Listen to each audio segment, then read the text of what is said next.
going to discuss about simplex cases. Coming to the unbounded solution, here I taken one example, solving the following LPP by the help of simplex method. Here the objective is our object function is maximize z is equal to 3x1 plus 5x2, and the subjective to the constraints are x1 to x2 less than or equal to 6, x1 less than or equal to 10, x2 less than or equal to 1. Here we have totally 3 constraints are there. Now we are going to solve this problem by the help of simplex method. Here what is the rule of simplex method? We have to convert the inequalities into equalities. Then we have to remodify the objective function with the help of new variables which is occurred at conversion. Here first we have taken the first equation, that is a less than or equal to type. Here we are converting this less than or equal to inequality into equality by adding the slack variable s1. Then coming to the second one, it is also less than or equal to type. Here also we are taking the slack variables to converting inequalities into equality. Next coming to the third one, it is a greater than or equal to type. Here we are converting this inequality into equality with the help of surface variables and artificial variables. Then after conversion we get the three linear equations. From these 3 linear equations we are going to find the initial basic feasible solution. Here first we have to identify the basic variables, then we have to identify the non-basic variables. Here coming to these 3 linear equations, coming to the first equation, here to the equality we have one variable. That variable is called as basic variable. And coming to the second one, here also we have one variable s2, that is also basic variable. Next third equation, in third linear equation we have one variable, that is a1. These 3 are the basic variables in our case, in our linear equations. Next, remaining all variables in that particular linear equations are called as non-basic variables. Those non-basic variable values are we have to take 0. We are assuming the non-basic variable values are 0 as per the standards.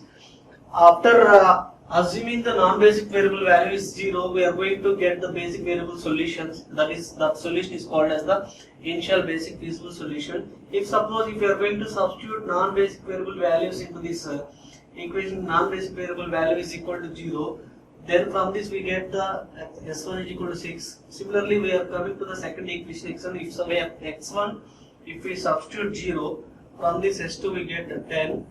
Next here x2 and s3 is there. From this we get a1 is equal to 1. These 3 are the initial basic feasible solutions. Now we are going to calculate the optimal solution by the help of simplex table. Here we are taking the table. In this table, here the CV means we know that contribution value of basic variables.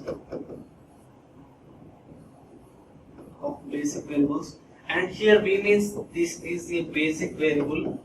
What are the basic variables we have in our linear equation? Here we have 3 basic variables. Here we are finding those variables s1, s2, a1. These are the basic variables. Here we have to take those basic variables here. Then this is the solution value or initial basic feasible solution. Here we are taken. Then these are the coefficients of objective function. Here after converting inequalities into equalities, we are getting the total 6 variables we are getting. Those 6 variables we are taken at objective function. Those coefficient values we are taken here.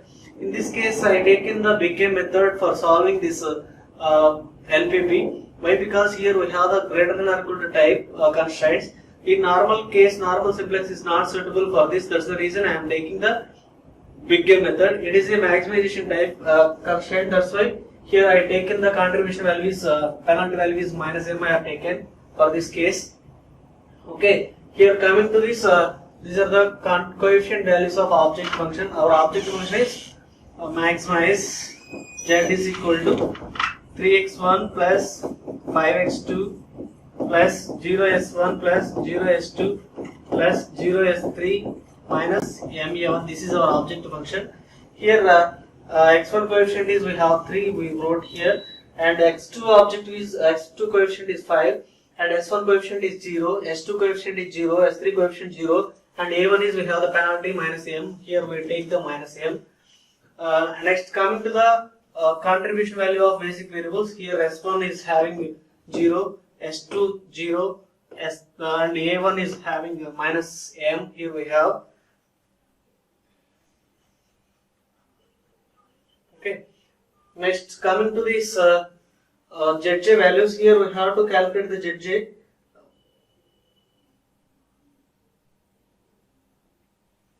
Now we are going to calculate the ZJ value. Here we find the ZJ value with the combination of contribution value and Xij. Here the contribution value is these values we have to take, and Xij means the basis value of the linear equations we have to take here. These are the Xij. From this we are going to get the ZJ value. Coming to the first one, if we assume Z1, Z2, Z3, Z4, Z5 and Z6, from this we are going to calculate Z values. Z1, coming to the Z1, Z1 is equal to CV value. What is the CV? At first row we have 0 into 1 plus 0 into 1. Again we have plus. Here we have minus M into 0. Minus M into 0. From this Z1 is equal to, we get 0. Same we represented here. Next, coming to the second one, Z2. Here Z2 also. Z2 is equal to, first row what is the value is there? Minus 2, 0. 0 into minus 2 plus second row 0, 0. 0 into 0. Next, third row minus M into 1. From this we get Z2 is equal to minus M. Okay. Similarly, we are going to calculate Z3. Z3 is equal to, how much is there? 1, 0. Z3 equal to 0 into 1 plus here 0 into 0 plus minus M into 0. From this we get Z3 is equal to 0. Likewise, we are going to calculate Z1, Z2, Z3, Z4, Z5, Z6. Then coming to the Cj minus Zj, here now we are going to calculate the Cj minus Zj. Here we have taken the Cj minus Zj from this coefficient. Here we have first Cj minus Zj. First coming to the C1 minus Z1.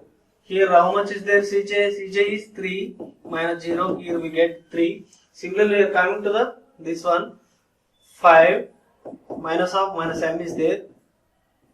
So from this we get 5 plus M and 0, 0 like this we are getting. Remaining also 0 minus 0, 0 minus 0 here, 0 minus M here, minus M minus of minus M. From this we get 0. Okay. Now we are going to check the optimality. Here the Cj minus Zj is greater than 0. Here we have the Cj minus Zj is greater than 0. So the solution is not reaches the optimality. Now we are going to calculate the, now we are going to find the key row, key column and key element values. From this Cj minus Zj, we are getting here maximum value. Here if suppose what is the rule, M is greater than 0, we have to take the M value is greater than 0.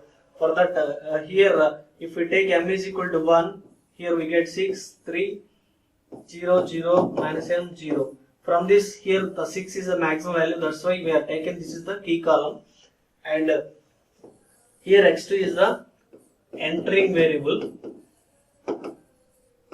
For further iterations x2 is added. Next coming to find the minimum ratio.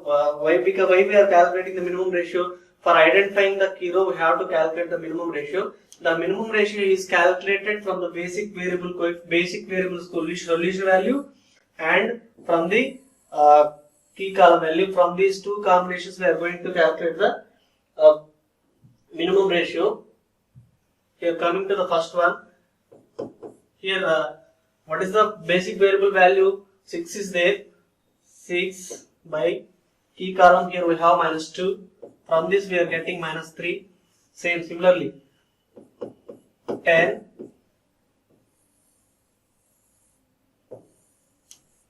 by 0 infinity, it is not divisible. Next 1 by 1. This is 1. Here in this minimum ratio, we are identifying the key row is the minimum value. Here we have one rule. We have to avoid the negative values, infinity values, and zero values. Other than those only, we are taking the key row. Here from this first we have the negative value, so we have to neglect that. Next second we have infinity. That one also we have to neglect. Next third one is there. We have to take that one. So finally we are taking this is the key row. Okay. Now this one is leaving variable. For further iterations, we are removing this a1 variable by replacing the x2. Here the artificial variable is a leaving variable. For further iterations, we have to remove that particular column also. Okay. Now we are going to calculate the new initial basic feasible solutions by the help of iterations. Here for further iterations, what is the rule? We have to convert the key element value is equal to 1. Then the remaining values of that particular equation is equal to 0 based on the new key row. Here already key element value is 1. So for further iterations, we have to take that R3 new is implies R3 old as is we have to take. For next coming to the second one, here already we have 0. Same here also we have taken R2 new implies R2 old. Next coming to the third one, here R1 minus 2 is there. From this new row we have to convert this is equal to 0. So simply we take R1 new is equal to R1 old plus 2 R3 new. From this we are getting here 0. Okay, these are the iteration formulas we are using to get the solution. Okay, finally here Cj minus Zj is greater than 0. Here the solution is not satisfied. Again we are going to calculate the key column value. From this, based on this, we have to take this is a key column because here we have the most positive value. Again we are going to calculate the minimum ratio. Here we are calculating the minimum ratio with the help of xd and s3. Here 8 by minus 2 is equal to minus 4. And from here we have 10 by 0, it is not divisible, that's why it is infinity. Next 1 by minus 1, it is also infinity, minus 1. Here we have one rule, minimum ratio it must be in positive. We are not considered the 0, infinity and negative values, but in our case we have the infinity and negatives. Here we have difficulty to identify the key row. That's the reason the problem is called as unbounded solution. There is no solution for this problem. That's why we are going to stop the solution here itself. Okay, so finally we are taking this problem is a unbounded type problem. Here we are not having any solution, so finally we are getting unbounded solution. Okay, this is our example. Next coming to the second case, case 2, that is infeasible solution. Okay, infeasible solution. Here I have taken one example, maximize z is equal to 6x1 plus 4x2 subject to the constraints x1, x2 less than or equal to 5, x2 greater than or equal to 8. Next x1, x2 greater than or equal to 0. Here now again I am going to apply the simplex procedure for this. Here also we have one greater than 8. So normal simplex is not suitable for this. That's why I am going to use the two-phase use the artificial variable technique. It may be big game method or two-phase method, whatever it may be. We can choose any one of that method for solving this type of problems. Again I am going to convert inequalities into equalities if it is a less than or equal to type constant. That's why I am taking the s1 slack variable I am taken here. Next, it is a greater than or equal to type constant. That's why I am taking the surplus variables and artificial variable here. Again we are going to remodify the objective function. Here 6x1 4x2 is there. Then here we are taking the slack variable, surplus variable 0s1 we are taken, 0s2 we are taken, that artificial variable slack surplus artificial variable we are taken here. Okay. Next, coming to the table, simplex table. Here we have only two equations. That's the reason I am taking the two columns. This is S1 and E1. Here we are taking the basis values. From this again we are going to calculate the Zj value. Here Zj is first 6 is coming, 6 into 1 plus minus m into 0. And similarly we are calculating the remaining also. remaining penalties also. Finally, we are getting the profit Cj minus Zj is 0 minus 2 plus m 0 0. Here this is the Cj minus Zj is greater than 0 is there. Okay, that's the reason we are going to take this row is this column is the key column, and again we are going to calculate the key row and key element. Here based on this key column we are going to calculate the minimum ratio. Here the minimum ratio is at first row 5 by 1 and second row 8 by 1. From this we are taken this is the key row, and here we have the element is there. This element is called key element, and this variable is entering variable, and S1 is leaving variable.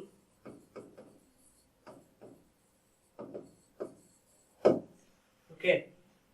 For further iterations, we have to convert the key element value is equal to 1. So here also we have 1 is there already. So simply we are taking R1 new is implies R1 volt. For next second one is there.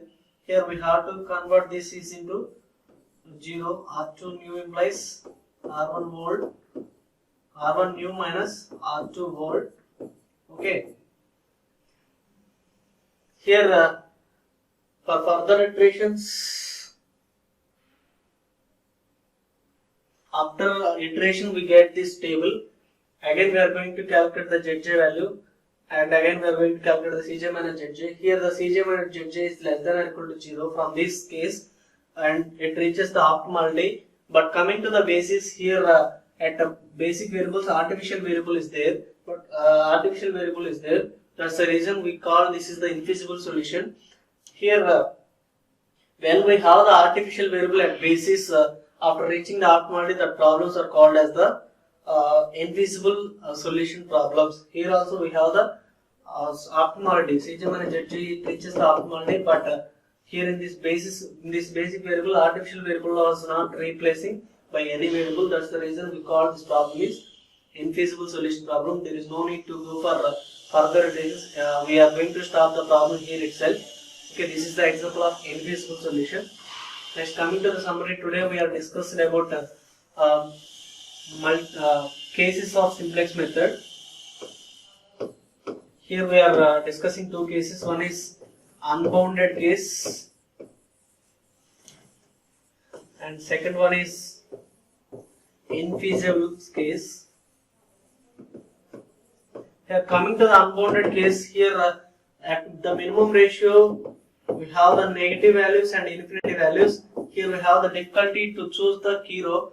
Those problems are called as unbounded solution. Infeasible means after reaching the optimality and the position of the basic variable basis, we have the artificial variable. Artificial variables are not replacing by any decision variables or slack variables. That's the reason we are calling the problem is an infeasible solution.